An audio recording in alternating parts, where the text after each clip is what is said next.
Assalamualaikum warahmatullahi wabarakatuh. Oke, sebelum kita mulai ke PowerPoint-nya, izinkan memperkenalkan diri. Perkenalkan, nama saya Muhammad Adi Ramadan.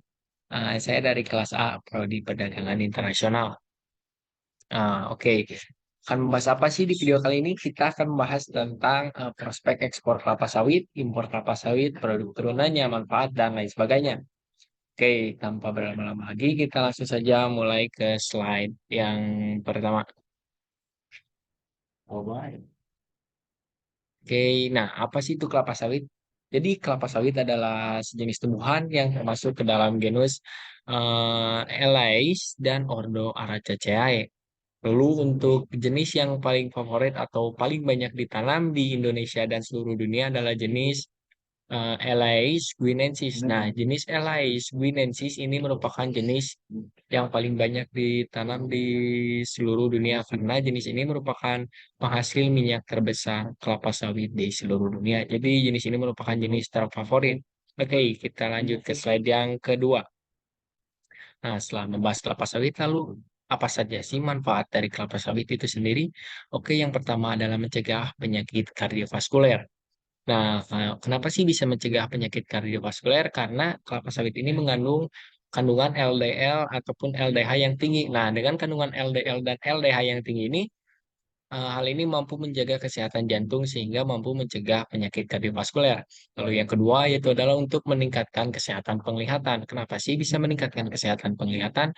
Karena ternyata dari kandungan kelapa sawit ini mengandung kandungan beta karoten yang tinggi. Nah, kandungan dari beta karoten yang tinggi inilah sehingga mampu menjaga kesehatan mata kita. Lalu yang ketiga yaitu sebagai bahan bakar biodiesel.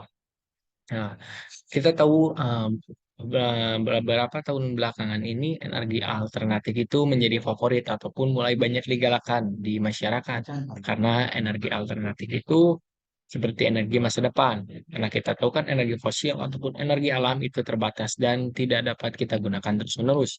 Oleh karena itu, energi alternatif itu mulai banyak digalakan akhir-akhir ini di seluruh dunia. Nah, salah satunya yaitu biodiesel.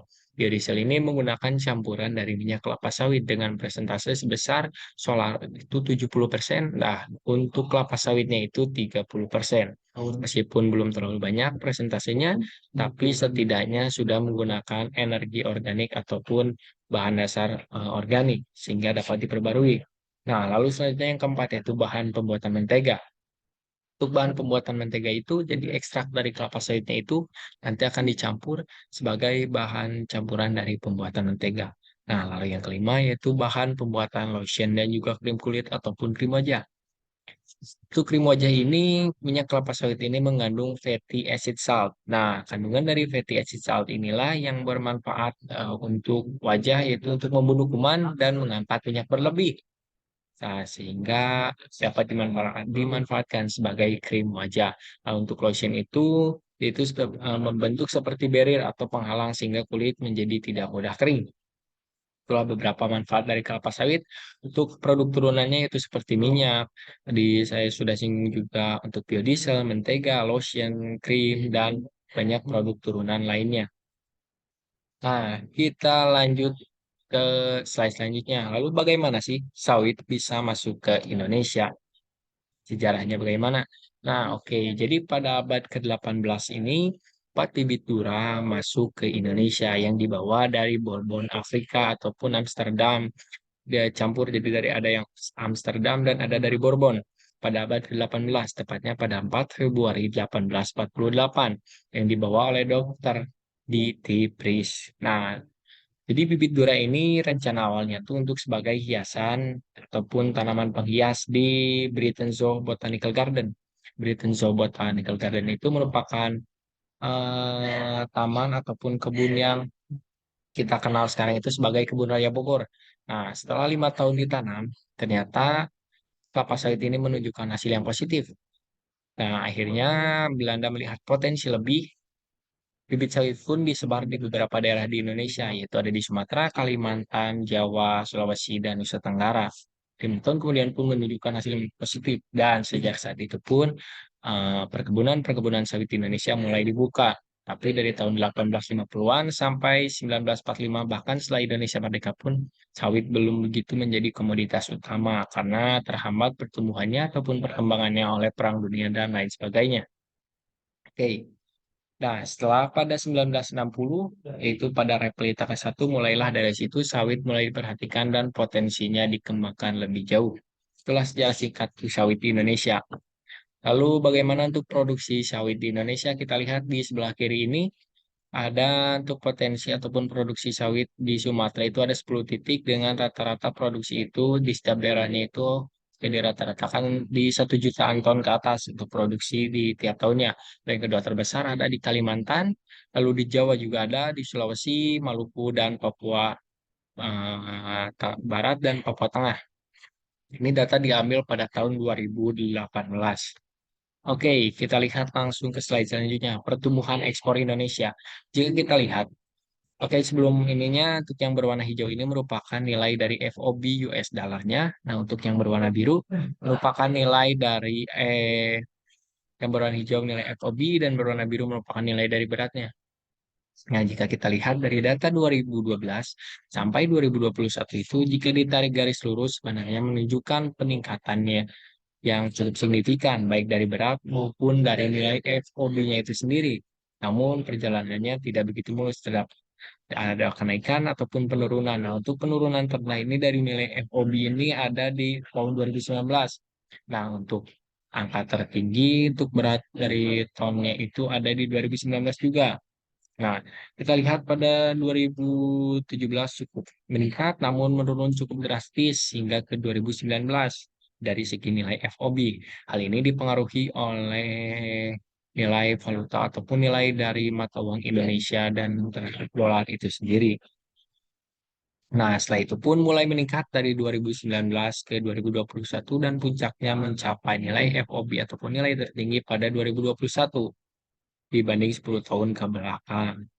Nah, setelah kita melihat nilai dari pertumbuhan ekspor Indonesia, lalu bagaimana sih peran sawit terhadap ekonomi RI? Jadi peran sawit terhadap ekonomi RI itu yang pertama adalah padat karya. Jadi padat karya itu adalah industri sawit yang sudah menyerap tenaga kerja langsung setidaknya 4,20 juta orang dan menyerap tenaga kerja tidak langsung sebanyak 12 juta orang. Ya, jadi jika ditotalkan itu sebanyak 16,20 juta orang. Nah, untuk luas dari keseluruhan perkebunan sawit di Indonesia itu ada di 16 jutaan hektar. Jadi secara tidak langsung jika kita dibandingkan setiap 1 juta hektarnya itu menyerap tenaga kerja 1 jutaan orang. Nah, lalu yang kedua itu industri sawit ini menyumbang setidaknya 3,5% dari PDB Indonesia atau produk domestik bruto Indonesia dan berkontribusi setidaknya 13,50% terhadap ekspor non-migas Indonesia. Lalu yang keempat itu adalah menciptakan kemandirian energi melalui energi alternatif yaitu biodiesel. Nah, kita masuk ke nilai impornya. Nilai impor ini dari tahun 2017 sampai 2021. Jika kita lihat, untuk yang berwarna biru ini dalam satuan tonnya dan berwarna kuning ini merupakan nilai dalam US dollar. Nah, jika kita lihat dari 2017 sampai 2018, sebenarnya menampilkan tren yang positif, terjadi penurunan, namun terjadi lonjakan yang begitu hebat pada 2019. Menurut analisa saya pada 2019 ini, jika kita lihat dari data nilai ekspor yang tadi dan permintaannya, banyak menurut saya orang dari luar negeri itu seperti memborong produk-produk ataupun sawit Indonesia itu sendiri, sehingga karena kita lihat pada 2019 itu mencapai nilai terendah, namun permintaannya mencapai nilai tertinggi. Jadi seperti bola itu mendapatkan durian jatuh atau diskon gede-gedean. Nah, makanya itu banyak sawit yang diborong keluar. Hingga impact-nya apa? Untuk kebutuhan di dalam negeri pun akhirnya berkekurangan. Jadi produsen di dalam negeri mau tidak mau harus melakukan impor. Tapi beruntungnya pada 2020 dan 2021 kembali normal, bahkan mencapai titik terendah pada 2021. Oke, selanjutnya negara tujuan ekspor Indonesia itu yang pertama, yang sebelah kiri ini adalah dalam satuan berat, dan untuk yang sebelah kanan itu dalam satuan US dollarnya.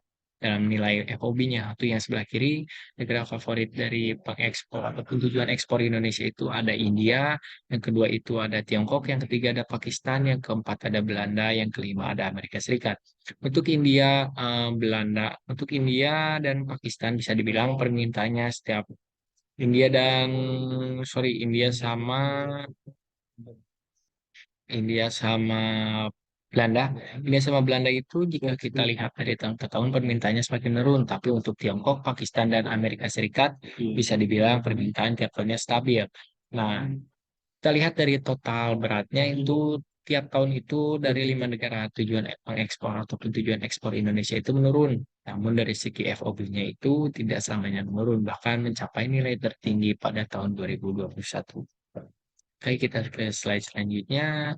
Bagaimana sih untuk meningkatkan ekspor dan menurunkan impor? Yang pertama itu untuk pengefisiensian sumber daya produksi. Jadi dengan bisa menekan angka produksi hingga produsen bisa memperoleh laba setinggi-tingginya.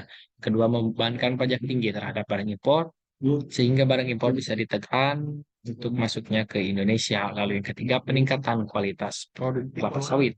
Nah, dengan peningkatan kualitas produk kelapa sawit, kita harapkan kelapa sawit dari Indonesia mampu merajai pasar sawit dunia. Yang keempat itu pengembangan akan produk turunan kelapa sawit. Jadi bukan hanya saja dalam sawit mentah kita ekspor ataupun dalam bentuk minyak, powder palm oil ataupun sebagainya. Jadi produk turunan seperti tadi body lotion, krim, biodiesel dan lain sebagainya itu bisa diekspor. Lalu yang kelima adalah pengolahan dalam negeri ditingkatkan. Oke, itu saja dari saya. Sekian. Mohon maaf bila ada kesalahan. Wassalamualaikum warahmatullahi wabarakatuh. Okay, signing out. Okay, thank you.